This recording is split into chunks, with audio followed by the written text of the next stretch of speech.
Well, Mr. Chairman, thank you for holding this hearing, and Dr. Hall, thank you for being here again. You know that I've said this last time you were here. I'm a big fan of your work. Thank you for all you're doing to enlighten us about our crisis.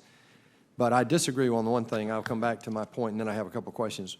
I don't think this is going to hit us soon. I think it's here right now. And the bellwether of that is what happened in December. Just a quarter point increase in our Fed fund rate will indirectly lead to a potential increase in our federal interest of almost $50 billion.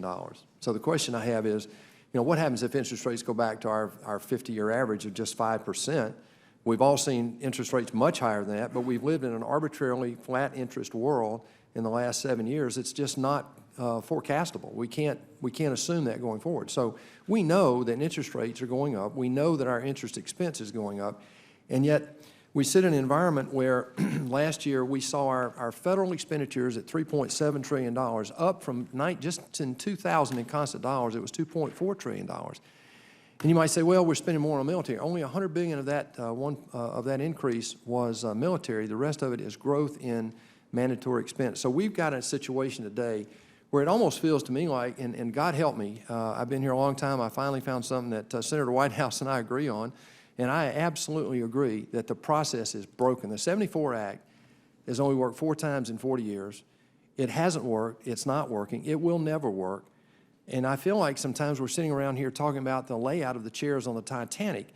There's no question we've got redundant agencies. No question we have agencies that have not been authorized. But the system of budgeting, authorization, and appropriation, by definition, was never going to work. It's not working, and so we've got to change that fundamental process. Having said that, we saw a report from the Controller General of the GAO recently talking about redundant agencies. Have you worked and can you work with the GAO to help us better understand the priorities and maybe the overlap between those unauthorized agencies and the redundant agencies that have been identified? Sure, we're happy to contribute however we can. Okay. Because I think, the question is how big a federal government do we need? Well, if we have redundant agencies, there's an opportunity. We talk about tax expenditures, but we raised $3.2 trillion last year in federal revenue. That's the largest ever. And I don't disagree that there are issues around deductions and so forth where we have corporate welfare issues and that sort of thing that are affecting our ability to deal with this. But honestly, until we get at this authorization process leading into an appropriation process that frankly is not working. It didn't work last year. It led into an omnibus just like it has in prior years that increases our spending. Your own report shows that we're adding some $8.5 trillion to the debt over the next decade, if I read the report correctly. What should we be doing in terms of prioritizing our approach? You do the measurement for us, but you also can model and look at things. Where's the low-hanging fruit in terms of going after this absolute crisis that we have today? Well, sure. Well, one of the things we do, certainly in the Outlook, is we want to give you some idea of what the problem is, so what trend we're on.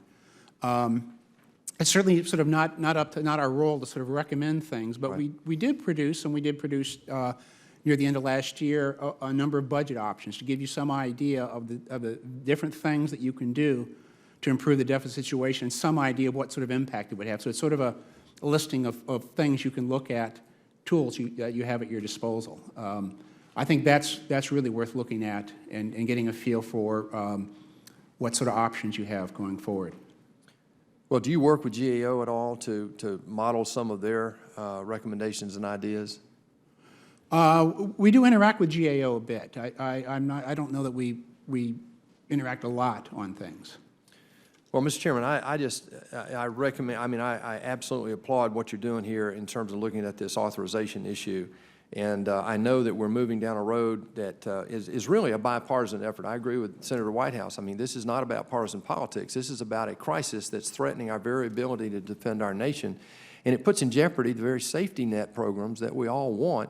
Social Security and Medicare, as we all know, absolutely their trust funds go to zero in 15 years.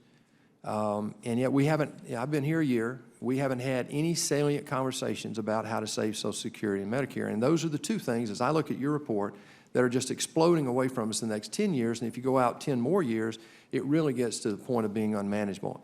I contend that it's already unmanageable. I look forward to further hearings like this and to actually move toward getting results. I'll just end with this. There are 4 words that I have not heard up here in 1 year that I used to hear every day in business, and that is, we can't afford it.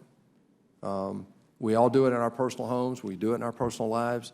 We teach our children to do it, and yet we run a federal government where we absolutely do not consider that. Thank you, Mr. Chairman.